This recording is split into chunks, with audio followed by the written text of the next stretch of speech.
Hi, it's Bumble. Welcome back to my channel. I'm actually pretty excited to talk about this movie. So I know I was doing like a bunch of Disney ones, and I had that idea of doing like some of the older ones and sort of working my way through the 90s. Not like I'm going to do every like late 60s, 70s, 80s Disney movie or anything, but I had like specific ones I was going to talk about.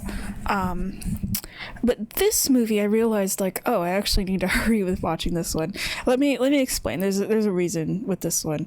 So I have a friend who the last time we hung out like a couple months ago was telling me this was like one of her childhood movies and she loved it and like super recommended it. And I was like, okay, I'll kind of just keep that in the back of my mind in case it like pops up somewhere. And it got put on Netflix recently.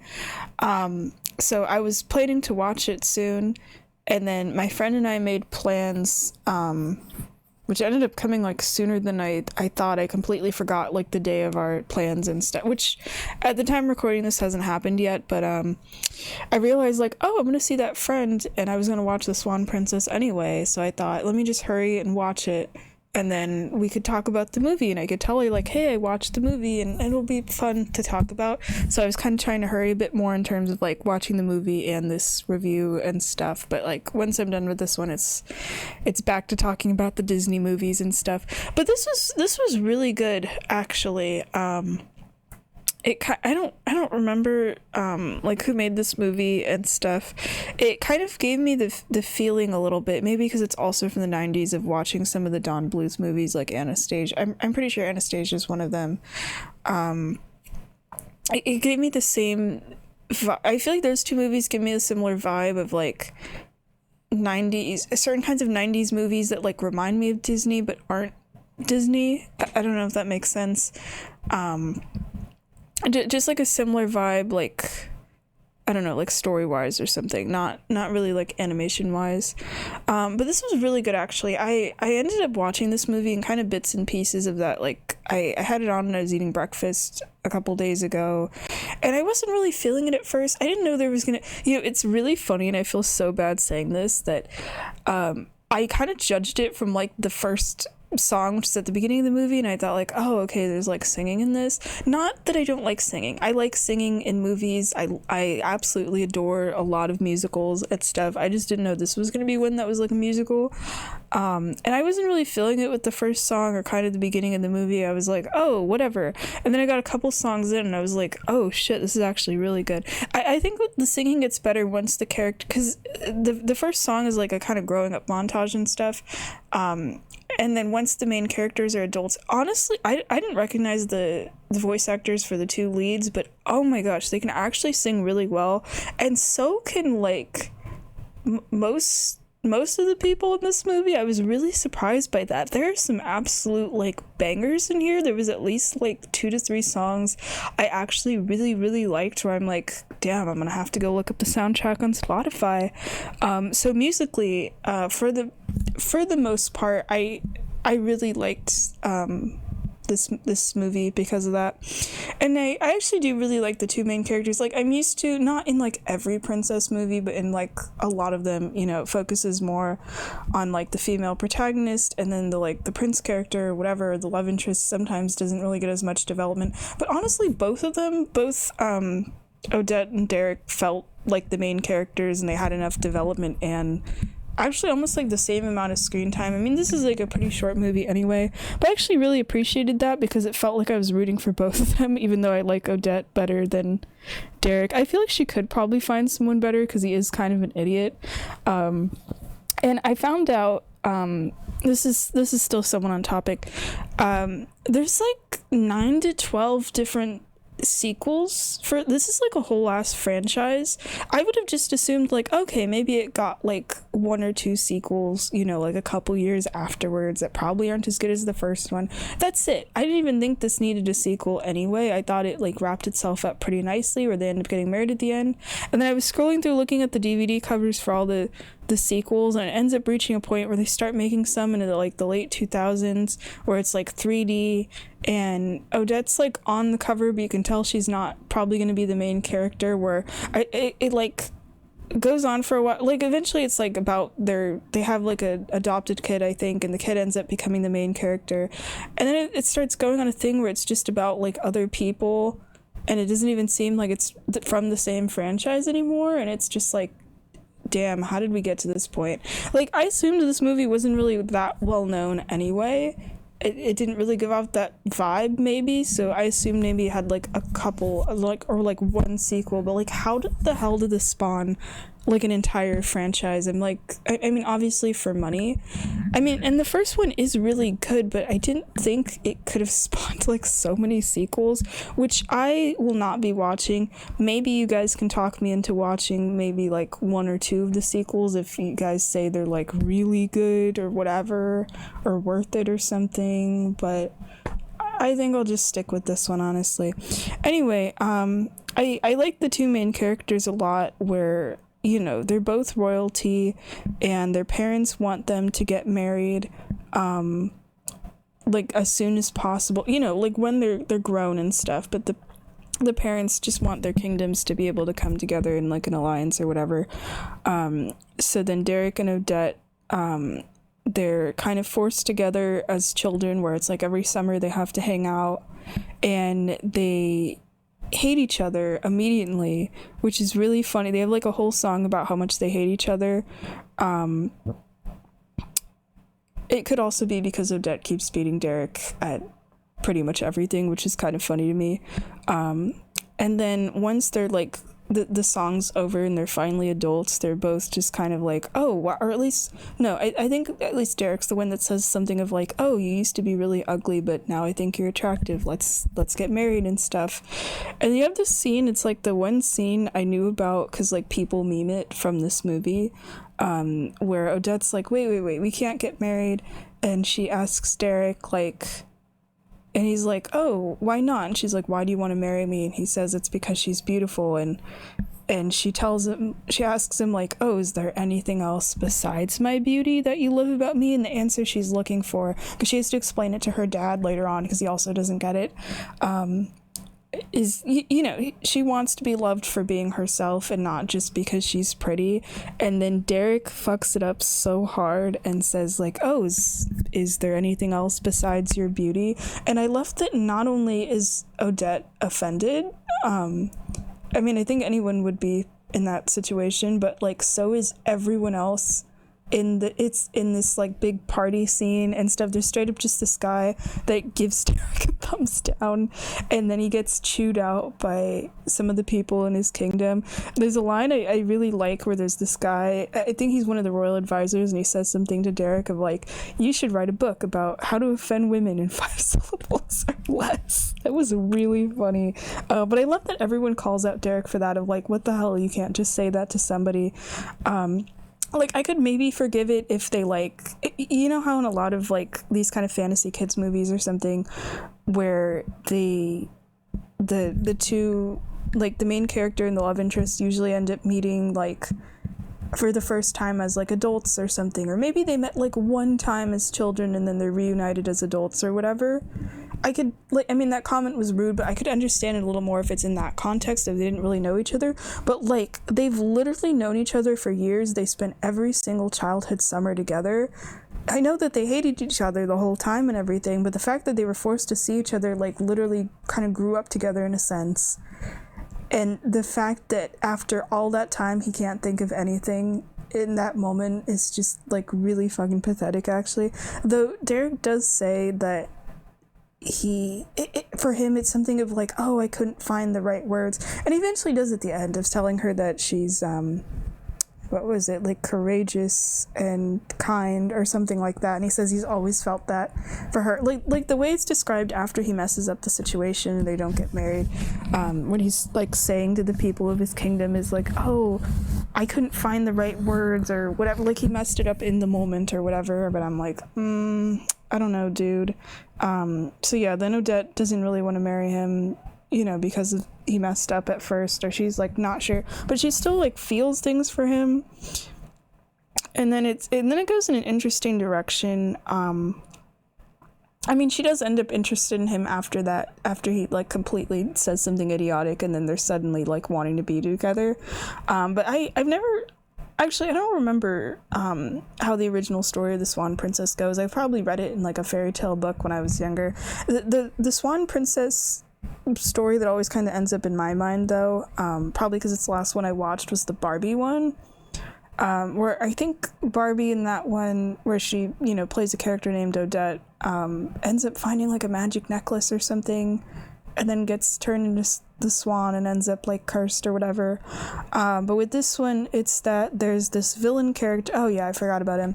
There's this villain character who's like this magic guy, and he wants to control the kingdom that Odette is from, and he ends up getting, I think he was like about to make an attempt when Odette was born, and Odette's dad, the king, ends up banishing the guy, and a lot of the servants are like, oh, you should have just had him killed or something. But yeah, the king ends up banishing this guy, and that whole decision comes back to like bite everyone in the ass, and that the guy shows up like years later when Odette's fully grown, and he wants to marry her. I don't think because he's in love with her. I mean, he sort of seems like he seems that way a little bit, but it's more so that he just wants control of the kingdom. So then he actually ends up kidnapping her, but I like that you don't really get to see the kidnap scene. It's that like Odette and her father in like a carriage on the way home after she won't marry Derek. And then there's this animal that shows up, and then suddenly Odette is gone, and Derek finds the king, and the king says something of like, things aren't as they seem or whatever, and that turns out to be pretty important actually for later on in the movie. But I like that you don't get the kidnapping scene, and then it's revealed that Odette was turned into a swan. But yeah, the villain's whole plan is that Odette turns into a swan during the day, and she can only be human when it's like the moon touches a specific lake or whatever. And it's not that he has anything personally against her, it's just that he wants the kingdom and she refuses to marry him, because that, you know what, I appreciate that he tells her of like, yeah, we're gonna get married, we're gonna legally rule this kingdom, and we're gonna do it together, because I feel like a lot of villains in this situation would like, I don't know, marry Odette for the crown and then have her like, oh, she suddenly gets poisoned, or throw her in a dungeon or whatever. But the fact that he's like, yeah, we'll end up just ruling the kingdom together, you know, I don't know if he like truly meant it or whatever, but you know, he's taking like a nicer way about it. But yeah, every night he shows up and he asks her, well, she's in like human form, of like, oh, are you going to marry me? And every time she says no because she wants to marry Derek now, she gets turned back into a swan, basically. And because she can only be human when she's at that pond and stuff, she ends up actually just living there, basically, so that way she can like easily turn into human form and stuff. And I don't know how long she ends up living as a swan at first, because she ends up getting kidnapped, and then the guy leaves and these animals see her, and then suddenly like her next scene she's with these animals and she's calling them all her best friends. So I assumed she was there for quite some time, but then again, the movie kind of goes day by day for a while, so I assumed it all took place in like a week or something. And then from there I thought it was going to be like Odette's adventures as a swan, or getting used to it or whatever, and I thought most of the screen time was going to go towards her. But then you get to continuously see Derek, which is pretty nice. You get this whole bit where he's like constantly trying to find the monster that kidnapped Odette, which is referred to as like the great creature or something. It's actually this like, it's another form of the wizard dude, but it's just that he turns himself into like what's basically a giant bat. You get to see more of it at the end. And the movie kind of slows like a bit after this point, but yeah, I'm glad that Derek gets like almost as much screen time as Odette, basically. And then she has these animal companions, which I find really funny because they're on the DVD covers of like every single sequel in this movie. I would have just assumed they'd eventually be phrased out, but they're kind of fun, I guess. There's a talking frog, and what's really funny to me with the frog is like, before he even opened his mouth, as soon as I saw his design, I mean, I didn't know that the animals were going to talk or anything, but I just assumed he was going to sound French, and I was right, and that was really funny to me. But I do like the concept with the frog. He's the one out of the three I found the most annoying, but I do like the concept with him, where I thought he was going to be like just a random, I thought there's going to be like random talking animals or something that lived in the area. But he's supposedly the frog prince, you know, from the story, where he thinks that if Odette kisses him, he'll become a prince. So he's like trying to not woo-hoo. No, that's the thing from The Sims. Trying to woo her. That's what I meant to say. And it just turns into like a gag, the whole movie, of him like trying to kiss people and they won't kiss him and stuff. I like that there's a part at the end with that where he stares into a pond and you see a reflection of like a prince looking guy, and you just assume, oh, this is like his main form or something, and that he really is the frog prince. And then it turns out it's just some guy that's standing behind him or whatever. And you see the frog as a frog on the cover of all the other sequels, so I'm assuming he just never gets turned into a prince. But I like the idea of having a character from like another kind of like fairy tale story that's in this, but like as a side character. I feel like it works because like Odette's a human that got turned into a swan, or that she turns into a swan every morning or something, and the frog, I guess, also being a transformed human, but then he's treated as like a joke instead. And then the other two characters I don't think are probably from anything. Like there's a turtle or a tortoise that's named Speedy, or no, I think just named Speed. I doubt he's turned into anything. Maybe he's from the story of the tortoise and the hare. That would actually be kind of cool if all the sidekick animals are like from different stories. The turtle was my favorite. I thought he sounded a little bit like Bill Murray. I think it's just kind of the way he talks, or maybe like the cadence of the voice or something. But the turtle was my favorite. I found him kind of funny. He's just really chill. He's like the chill one of the group. I thought it was interesting. Odette asks him at the end if he wants a kiss, and he says something of like, nah, I'm happy being a turtle. I don't know if that was a joke or just like he's just like a regular turtle or something. And then there's this puffin character. The puffin has what sounded like an Irish accent for some reason. I don't even know why there's a puffin there. Like, I get the frog and the tortoise of like, okay, they're probably like pond animals, but I feel like puffins probably wouldn't be. I thought that was like kind of a random choice. It is because they need another bird though, because there's parts when Odette has to fly and the puffin goes with her and helps her out. The puffin was kind of cool in that he's like almost like a military pilot basically in the way he gives orders and stuff, but not in like a mean way. So they're definitely an interesting trio, and they all, you know, quickly befriend Odette, and they're trying to help her like become human again and stuff. I'm just surprised that I guess these animals end up being characters throughout the entire franchise. But I do always think it's kind of fun with these sort of like princess movies or something where there's like the animal sidekicks. Not that I like every animal sidekick in existence. Some of them are really creepy or annoying as hell. It entirely depends on the movie. But yeah, those are Odette's three friends. I wasn't sure if they could like talk or not. It's kind of weird where like Odette, when she's in human form, can talk to them just fine and everything, but the animals don't try talking to other people, like other actual humans that aren't transformed or anything. I thought maybe Odette can understand them no matter what because she's been like turned into a swan before, so maybe that just gives her the ability to speak to animals. But yeah, the animals don't make an attempt to tell the humans anything. Like, I would have assumed that would have happened, of like the animals trying to tell Derek of like, oh, Odette's actually the swan or something, but they never try to. So I don't really know if they're like magic talking animals, or Odette can only communicate them because she has the ability to turn into a swan. Oh well. Anyway,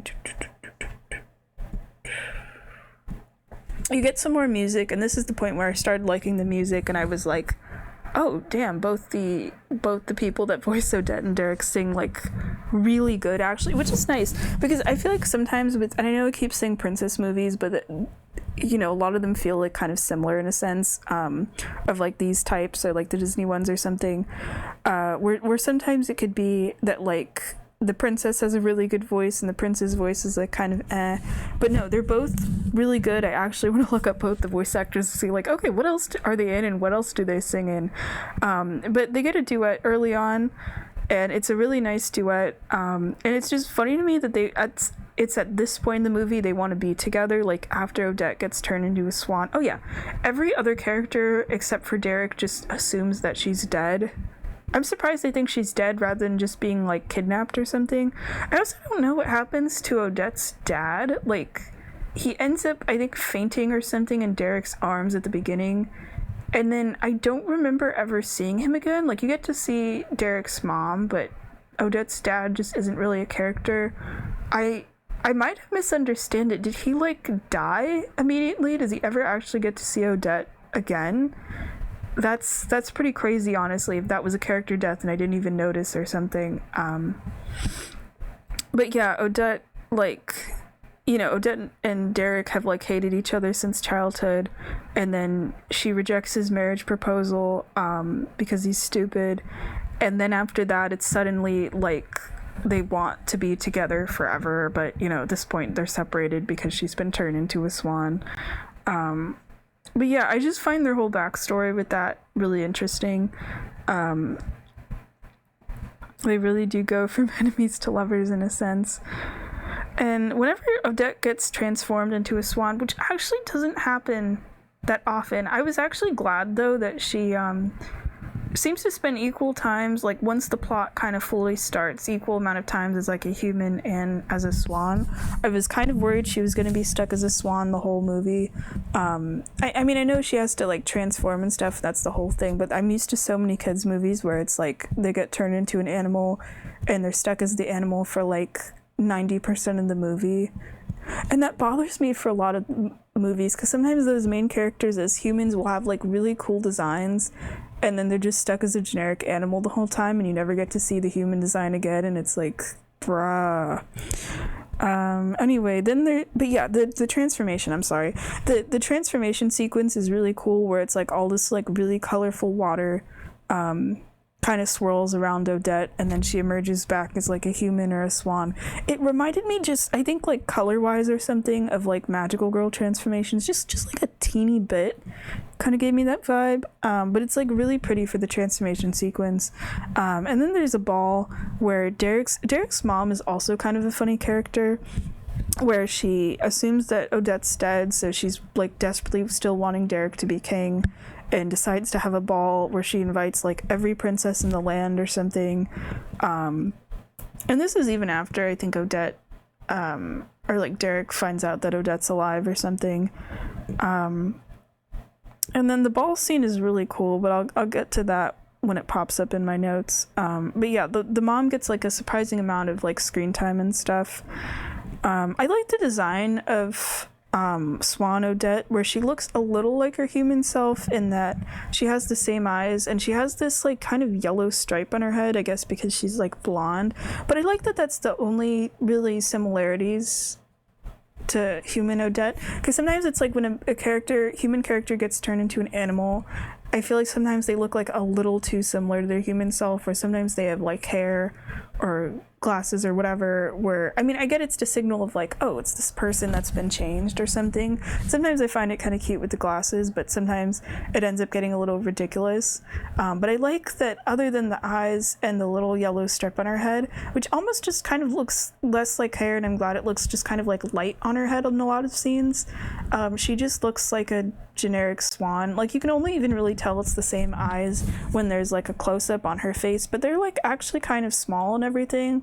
I'm glad she doesn't have like, I'm so used to it with some movies where characters will have like gigantic eyes, and it's like, whoa, chill out. But yeah, I like that her swan form, just because like swans are already, well, I've never seen like a real life swan. I'm just assuming off of like fictional swans and stuff, of, you know, being kind of looking like graceful and elegant and whatever.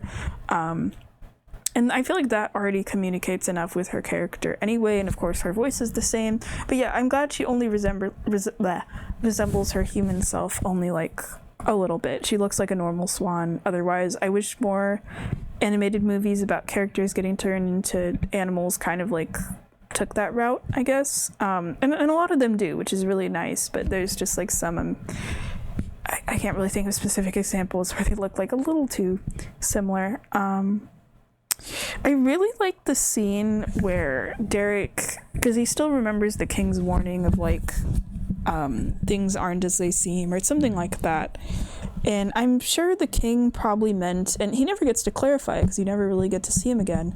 I'm sure he meant about like, oh, Odette got turned into a swan, so things aren't as they seem. But then Derek misinterprets it, and ends up finding some book, and he thinks that the great creature, he becomes like obsessed with trying to find it. There's like an entire song about it. He thinks it's like an innocent animal disguising itself as this great creature. So then, and as soon as that happens, he's like explaining it to somebody, and I think like, oh, okay, it's gonna be Odette or something, or he's gonna think it's Odette, which is what happens. Like Odette has this whole plan to like lead Derek to the lake to, so she'll transform and he'll see who she is. But then there's this really cool scene where they're in a forest and she's flying towards him and she's so happy to see him, and he pulls out a bow and arrow. Thankfully, he doesn't actually end up shooting her, but he gets like very close. You get this like whole chase scene where she's having to try to lead him to the lake, but also, literally not get shot. But because he's just like straight up trying to kill her and everything. And I thought that was a really good scene. It felt kind of more realistic of like, yeah, he wouldn't know that she's a swan. And I mean, we hear her talk, but I don't think Derek does, or it could just be that she's also flying like really far away from him. And that's the point when the puffin ends up being like a bit more of a character, where he's like kind of helping her around and tells her to like fly towards the sun so like Derek won't look at the sun and stuff. And he gets really close to shooting her, and then she like lands on the lake and the moon won't come out. I like the whole concept actually of like having to rely on the moon to transform, because at that point the moon's kind of covered by clouds and it almost becomes too late, and then she transforms and everything. But I do like that they get to reunite, not like super early into the movie, but like a long enough amount of time like before the ending, so they're trying to figure out like what their next step is and everything. But that was a cool scene. I don't know if that kind of thing's in like more Swan Princess, like, or no, the story usually is called Swan Lake. This movie is just called The Swan Princess. In more Swan Lake adaptions of like the prince trying to kill the swan or something, because I just find that kind of cool actually. Or then they have this thing with the moon where it just happens to turn out, it's not even like a magic thing done by the villain, that there won't be a moon the night of the ball that Odette's planning to go to, and that's just like a natural thing, so then she can't transform. And then we get a villain song, and I really liked the villain song actually. It's like kind of jazzy. I felt, and again, I don't know any of the voice actors in this, that whoever voices the villain, his singing voice is like kind of a little worse than everyone else's, but at the same time his voice like really fits the type of song for the villain song, where his voice sounds like kind of a little almost raspy in a sense, and the song is very jazzy, so it actually fits really well. So I'm not even really mad about his vocals or anything. And the song is like catchy as hell too, honestly. And I'm just surprised because I don't know how many villain songs there are in like animated movies about like that are like kind of a little jazzy. But that was a nice change of pace. I think because I've been watching stuff like The Lion King, where it's like these super dramatic like Disney villain, like how Be Prepared sounds, like stuff like that. And then to go from that and then to go to this where it's like really kind of jazzy and bright and everything, it was a really cool like animation sequence too, with the villain song and everything. Like the whole room ends up transforming of his like evil castle, and instead of having like, oh, it's like spooky visual and song wise, instead it's a very like upbeat and jazzy, and everything ends up super colorful and transformed, and it's like whoa, and then it goes back to everything being kind of shitty by the end. Oh, hold on, my mom's calling me. Okay, I'm back. Sorry for that. My mom was trying to call me and I taught her how to use Discord, and for some reason, I don't know what happened with Discord, where I was in the call but my mom couldn't hear me, and I kept shouting mom at the phone for a bit, and my mom, because she doesn't really know how to use Discord too well, thought that I just wasn't picking up the phone or something. Anyway, but yeah, the villain's super jazzy number is great. And then we get another song and it was my favorite. I'm pretty sure it's called like Princesses on Parade. I'm only guessing that though because that was like the main like lyric. And I like how some of the songs kind of remind me, they give like an old Hollywood kind of like Broadway vibe to it, and like almost everyone in this movie is able to sing like really good actually. But yeah, the Princesses on Parade, which is when the princesses are all being introduced to Derek, it is a really good song. There's this, I think, advisor guy or something, I think his name's like Chamberlain, and he has like kind of operatic vocals. I was really surprised by that, but that song was a banger, and I'm gonna go find it on Spotify later. And it was a cool sequence too, because you're getting introduced to all of these princesses, and there's this one princess that is from this kingdom that like makes armor, so she's like covered head to toe in armor, and I thought they would make a joke of like, oh, her being like kind of ugly or something underneath, because sometimes they do that of like character that wears like a lot of armor, their face is covered, and then they're revealed to be like kind of weird looking or something, and then it turns out she's actually beautiful. Actually, all of the princesses are beautiful. I feel like they should be trying to marry people that aren't Derek, you know. And then we get like a really short song when the princesses are arriving to Derek's kingdom, and I love the I have no idea what it's called. It only goes on for like a minute, but I love the vocals. It kind of sounds a little bit like a barbershop quartet. They harmonize so well. Oh my gosh. Yeah, I was not expecting with this movie for the music to like just blow me away like this, but it did. And then I like Before the Ball. I was gonna mention it, but I got like way into the music thing. Derek ends up kind of becoming obsessed with swans once he knows that Odette gets turned into a swan. I feel bad for the princesses though, of like Derek, they're going there to potentially marry him, and he ends up picking a swan. Not that he literally proposes to Odette in swan form, that would have been absolutely hilarious, but they did this thing instead where the villain ends up using magic to make this like old lady assistant look like Odette, and then dresses her in like black and red. I actually like that the fake Odette wears that instead of having like the real Odette's softer colors, which is usually blue and white. And her voice sounds like a little bit different too. Like it's the same voice actress, but she sounds like a little different. And I like that's another indicator of like, this character isn't who she seems to be. But like we, the audience, already know the whole villain plan from the really jazzy song and stuff, and know exactly who this person is, but it's like everyone else, you know, doesn't.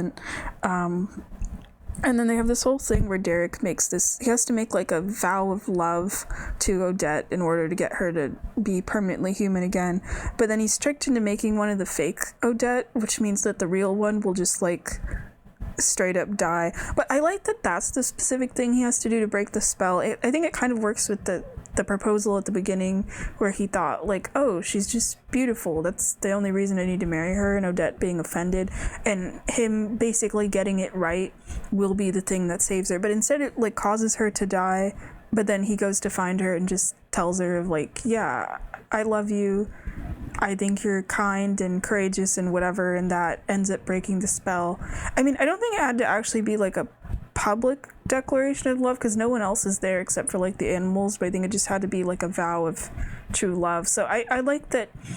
I mean, maybe Derek would have figured it out anyway on his own if Odette hadn't been kidnapped and turned into a swan, but I like that sort of way to save her ends up being kind of like the thing he needed to do all along, basically. But then you still have some cool stuff going on. He still has to fight the great animal at the end, where you get to see that it really does look like a big bat-like creature, which I feel like kind of gives the opposite vibes of like this sort of like fantasy version of an elegant swan. I thought that was kind of interesting, even though I've heard that swans in real life are supposed to be really mean, and I find bats adorable. They're just like silly little guys. So but it's funny to me the way sometimes animals are, I want to just touch on that really quick, are like depicted in animated stuff. Like weasels, for example, are usually seen as like kind of sneaky and trickstery and whatever, and then you see pictures of them like on the internet of like what real ones look like, which I didn't really know until I was like looking into that sort of thing, and they're absolutely adorable. They're just like little guys. Oh my gosh.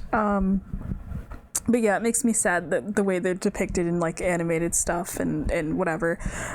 Anyway, but yeah, Derek's fight with the giant bat is pretty cool. And then it's after that he admits to Odette about like how he's always loved her and everything, or not always loved her, but always loved those specific traits. He's finally able to get his words right of like why he cares about her so much, which I think is really nice. It's sort of framed in a way of like, he's always admired her for those traits. And I mean, if you're growing up together like every summer and stuff, you like better know that person pretty well. But it's more of like he couldn't get his words right and stuff. And then they end up getting married, and you have a credit song, and the credit song is pretty good. I also just want to say the background art in this is absolutely beautiful. There's so many cool shots of like castles or natures, and especially a lot of the shots of the moon and the lake and everything. I actually took a couple pictures with my phone as I was watching. I had to it was kind of annoying though. I had to because like when you pause stuff on Netflix, the logo of the movie and everything and all the UI stuff for Netflix like pops up. So I had to like keep the movie going and take a picture as things came up. But I took a couple shots of just like different castles. Like there's this one shot I really liked from the beginning where it shows Odette's kingdom in the spring. It's like during a sort of growing up montage and stuff during the first song, and it looks really pretty. And then I took another one when she's going by, I think it's the castle in Derek's kingdom, and it's kind of all lit up and it's against the night sky and there's all of these clouds. There's like so many beautiful shots in this movie. I've been getting really into doing like watercolor pencil like paintings and stuff.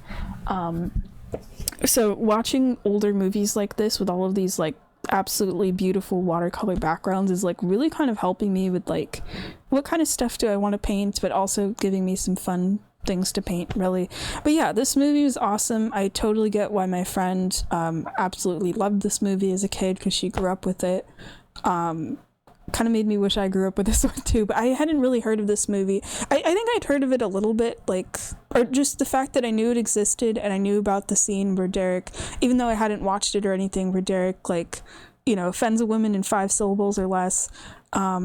So maybe I would have sought it out eventually. I at least knew about it, but I think because of my friend, I like actually wanted to make the effort to watch it, you know, sooner rather than later. And now I'll get to talk to her about it, so that'll be pretty cool. But yeah, it was nice to watch this. It was kind of nice timing too, of like I've been watching some of these Disney movies and everything, and you know, later on I'll get to talk about like Beauty and the Beast, but I am going to go back with the reviews in terms of like some of the 60s, 70s ones. The next one should be Jungle Book, unless anything pops up, and that's a pretty good movie. I'm excited to talk about it. All right, thanks for watching. See you next time. Bye bye.